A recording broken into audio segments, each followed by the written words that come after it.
There's a thin sound that only I can hear, like a fingertip circling the rim of a glass, except it is coming from the air itself. It starts the moment I step onto the rooftop door landing. The sound rides in my teeth. It has a pitch that makes my eyes water. I tell the night guard downstairs, and he laughs without looking up from his phone. I tell my sister on the phone, and she asks if I forgot to sleep again. I tell myself it is tinnitus, stress, too much coffee. But the sound changes when I move. When I lean toward the edge, it swells. When I step back toward the door, it thins to a threat. It reacts like something listening. I push the door open and the roof breeze cold against my face. The city is spread out below, all light and motion, but the noise drops out like someone muted reality. I still see cars sliding along the avenues. I still see a bus kneeling at a stop. I still see a couple on the sidewalk arguing with hands. But I cannot hear any of it. No horns, no sirens, no bass from passing cars, no wind, only that glass rim sound, steady and personal. I stand under the roof access light, its cone of yellow, and the quiet feels engineered. Like insulation, like a recording booth. The building around me is perfectly still. The door closes behind me with a soft click that sounds too loud in the vacuum. I come up here because I cannot sleep, because the sound follows me through my rooms and grows worse when I try to lie down, because the roof is the only place where I can test whether it is inside my head. On the roof, it feels less like a symptom and more like a signal. I walk past HVAC units and low walls topped with metal rail. The air smells like tar and rain that never fell. The skyline is a cutout. A real city should be loud even from this height, a distant ocean of sound. Tonight it is a silent film. I look down at my hands and see how hard I'm gripping the folded paper. The map is old, the kind printed for tourists, glossy and creased with landmarks and transit lines. It came from a rack in the lobby near the mailboxes,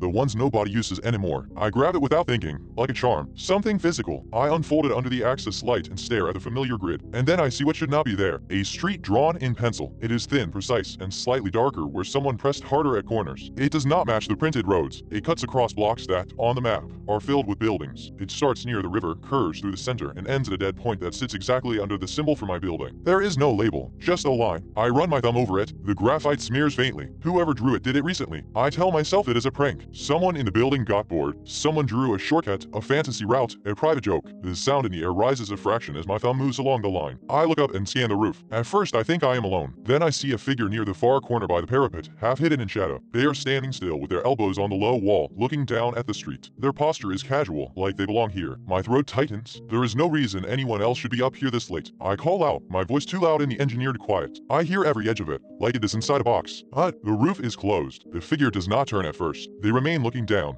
as if listening to something I cannot. The sound in the air changes. It stops being a circle on glass. It becomes a straight tone, a held note. Finally, the figure turns their head and looks at me. Even from a distance, I can tell they are smiling. They raise one hand in a small wave, slow and friendly, the way you greet a neighbor in an elevator. Then they push off the parapet and start walking toward me. Their footsteps make no sound on the tar. I back up a step without meaning to. My hand tightens on the map until it creaks. The stranger comes into the access light. They are about my height, wearing a dark jacket and plain shoes. Their face is unremarkable in a way that feels practiced. I can describe features, but none of them stick. It is like trying to remember someone you passed on a sidewalk. They stop just outside the cone of light, close enough that I can see their eyes. Too calm, too steady. You hear it too, they say. Their voice is gentle, conversational, like we are already in the middle of a talk. My mouth is dry. Hey or what? They tilt their head, and the glass rim sound twitches in response. The note, they say, the one that makes you want to grind your teeth. My skin prickles. I have not told anyone that part. I keep my voice level. Who are you? They glance down at the map in my hands as if it is a menu they recognize. You took a lobby copy, they say. The one with the coffee stain on the back. You folded it wrong. That crease will never come out now. I look down despite myself. There is a brown ring near the edge, old and faint. I did not notice it before. My stomach drops. I try to find a normal explanation. Maybe they watched me in the lobby. Maybe they followed me up. How did you get in here? I asked. They shrug. Same way you did. The city below keeps moving in silence. I tug the map closer to my chest. If you are supposed to be up here, you can show me a key. They smile again. Still mild. You are in Unit 12C. You leave your shoes by the door, toes pointing at the wall like you are trying to make the place look staged. You keep a glass of water on your nightstand that you never finish. You have 3 unread messages from your mother that you swipe away without opening. Each detail lands like a fingertip on my spine. I have never met this person. I am sure of it. I take another step back and my heel bumps the metal threshold of the door. The sound in the air spikes, sharp enough to make my eyes blur. Stop, I say. They lift both hands, palms out, apologetic. I'm not here to scare you. Then why are you here? They look past me at the roof access door as if they can see through it into the stairwell, down to the sleeping floors. Because you are the one who hears the mute, they say. I swallow. What does that mean? They step closer, just a fraction, still not crossing into the light. Their jacket absorbs it. Their face stays half in shadow, and I cannot tell if that is on purpose. Reality has a volume control, they say. Most people never notice when it gets turned down. You though. I force a laugh that comes out then. You are talking like a conspiracy podcast. They nod as if I made a good point. Joe, or like a map. Their gaze flicks to the paper again. Where did that line come from? I ask. Their expression warms, like we are sharing something. You see it? I do not answer. They lean in slightly. You have been walking the same routes for years. The same corners, the same crosswalks, the same coffee place. You think you know the grid. The sound in the air steadies again. A patient tone. But there is a street that is not printed. They say. A street that only shows up when the city goes quiet. I feel a cold wash in my stomach. I think of the last few nights, how the sound always got worse when I stood by my window and stared at the lines of headlights. How the noise seemed to thin, not outside but in my perception, like someone slowly turning down a dial. I look at the map and trace the penciled street again. The line ends at my building. Why here? I whisper. The stranger smiles with something like pity. Because you are close. Close to what? They glance toward the edge of the roof. Their eyes move like they are reading something in the air. The first time you heard it was in your bathroom, they say. You thought it was the fan. You turned it off and the note stayed. You stood very still and listened until your ears hurt. My breath catches. That happened. I never told anyone. They continue, voice even. Then you heard it on the train platform. You looked around and everybody was talking, laughing, scrolling, but you could not hear them for a second. You thought you were going to faint. I remember gripping a pillar, the way the world seemed to dip, the way the chatter became a silent pantomime for a heartbeat. This person is narrating my private fear like it is casual. I am not playing, I say. If you know where I live and you're stalking me, I will call the police. They blink slowly. On the roof where the city is muted. I look down at my phone in my pocket like it is an anchor. I pull it out. The screen lights my hand. There is signal. There are bars. I could call. My thumb hovers. The stranger watches without concern. Go ahead, they say. Try to make a sound reach down there. I put the phone to my ear. The line rings. I hear it, sharp and immediate. Then the ring dissolves into the glass rim sound. I pull the phone away and stare. The call screen still shows ringing. My ears are flooded with that single tone. I end the call. The tone remains. My hands shake. The stranger nods as if I have confirmed something. It is not that phones do not work. It is that you're not connected right now. Not the way you think. I want to run back through the door, down the stairs, into my unit, lock everything. But the roof access door behind me looks different now. The metal surface seems flatter, like it is part of a set wall. I reach back and touch the handle. It is cold and solid. I twist. It does not move. Panic rises hot in my throat. I twist harder. Nothing. The stranger watches, still calm. It is not locked, they say. It is just not your door at the moment. I let go and step away, breathing fast. What do you want? They look at the map again, eyes soft. I want you to walk the street. No, their smile fades a little, like they expected resistance. You already started. I stare at them. I have not. They nod toward the roof edge. What? I hesitate, then step to the parapet and peer over. The street below is the same avenue I know, lined with trees and parked cars, a ribbon of headlights. But there is something off. The angle is wrong. The intersection that should be at the corner is shifted, like the city has been nudged. The moving cars are silent, and their motion looks slightly delayed, like a video with a frame skip. I look farther down, toward where the penciled line would begin near the river. From this height I cannot see individual street names, but I can see the shape of blocks. And there, cutting through the grid, is a darkness that does not match the shadows.